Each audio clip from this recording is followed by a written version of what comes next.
doctor Bernardo Cané nos acompaña, expresidente del SENASA, productor. ¿Desde cuándo sos productor? Una curiosidad, Bernardo. Mira, Antonio, qué bueno volver a las raíces. Mi abuelo paterno vino a Argentina de Italia en 1884. Mi padre nació en 1903, o sea, hace 121 años. Nació en Chacabuco, pero se afincaron en Vallauca. O sea, hace más, y él era productor. O sea, hace 120 años por línea paterna. Mi abuelo tenía campo en Vallauca, provincia de Buenos Aires, y sembró mucho hasta que en el año 30 tenía muchas hectáreas de maíz y se fundió. O sea, hace 90 y pico de años se fundió produciendo. Y por línea materna, mi abuelo Fernández vino de España, posterior a esa época, pero por el año 30 ya era productor.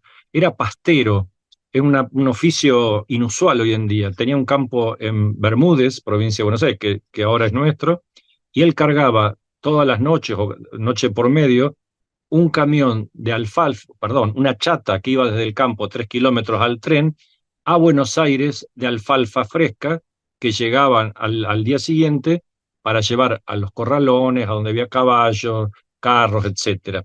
Así que entre 100 y 120 años, según tomemos la línea paterna o materna, trabajamos con una pata en profesiones. Mi padre era médico, mi madre era docente, yo veterinario, pero bueno, más de 100 años, 100, 120 años en Lincoln, en Balsa, en Balsa y Bermúdez por parte de mi mamá y en Vallauca por parte de mi papá. Una historia apasionante, realmente. Claro, siempre tuviste un vínculo directo con la producción, finalmente. Sí, Y sí. a propósito, tuviste una acción en su momento descollante, fundamental en materia de aftosa. Voy a ser muy contundente en esta pregunta y te pido disculpas. Sí. Frente a la suspensión de la vacunación que se está dando en Brasil, que ya comienza seguramente en Paraguay, podría proyectarse a Bolivia, así lo refleja la información. ¿Qué opinas? ¿Qué va a hacer la Argentina? ¿Tiene que dejar de vacunar? Mira, te hago una salvedad. Lo de Uruguay y Argentina está firme en su posición de no tomar esa decisión. En Paraguay, en la última reunión de COSALFA que estuvimos presentes, reconocieron que no lo van a hacer, aunque tienen mucha presión de los brasileños, aclarando que el 70% de la faena de ganado en Paraguay está en manos brasileñas y eso lo apremia mucho en esta decisión. Yo creo que Brasil cometió el mismo error que se cometió en Argentina en el 99, cuando había gente que no tenía ni idea. Es como hablarle de colores a un ciego. ¿Cómo puede saber lo que es? El ministro de Agricultura de Brasil dijo en esos días que estábamos ahí en Cosalfa, en Río, hoy dejamos de vacunar y el lunes iremos a Japón a abrir el mercado. Puede ir a abrir el mercado de golosinas, el mercado de turismo para el carnaval de Río, qué sé yo. Eh, Estaba presente y está entre nosotros dos países, Uruguay, que exporta y tuvo un frigorífico japonés y exporta a Japón sin necesidad de levantar la vacunación. ¿Qué quiero decir con eso? Que la motivación de que dejar de vacunar te da acceso a nuevos mercados no es tal, no es automático, no es lineal. A mí me parece que hay mucha presión de la industria porcina, de los, de los estados del sur, como para hacerlo, pero cometen, en mi opinión, toman una medida arriesgada. Primero, pues tienen una frontera seca con Venezuela, que es un país misterioso, que se le achacan haber mandado animales en pie a Egipto hace 2 años atrás y haber producido aftosa. Y tiene flujo internacional de turistas y de comunidades que le pueden traer un dolor de cabeza. Y tercero, Brasil hace todo esto sin tener un banco de vacunas. ¿Qué haría Brasil si Dios no lo quiera o la sanidad no lo permita, se produce un foco? Me parece que es erróneo, es un riesgo innecesario y la vacunación es hoy como un seguro epidemiológico y un seguro porque hay una vigilancia activa que de otras maneras no existiría. A mí me parece que Argentina se equivocó en su momento, el mismo gobierno que erradicó la enfermedad, me tocó a mí hacerlo, luego después levantó la vacunación equivocadamente y el gobierno que lo sucedió cometió el grave error en connivencia con la industria frigorífica y las cuatro entidades, porque total, acá no nos escucha nadie, Antonio, están las actas del ocultamiento en la reunión de directorio de SENASA, es muy divino, es muy simpático. Las cuatro entidades de la industria acuerdan con el presidente ocultar la enfermedad. Escribieron y pusieron los dedos. Y después dicen, habida cuenta del avance de la situación, acordamos en dejar de ocultar. Está firmado, son actas de directorio. Las cuatro entidades y la industria frigorífica. ¿Qué quiero decir con eso? Hay gente que se olvida, que se equivoca en la vida y todo hay que perdonarlo. No cometamos el mismo error.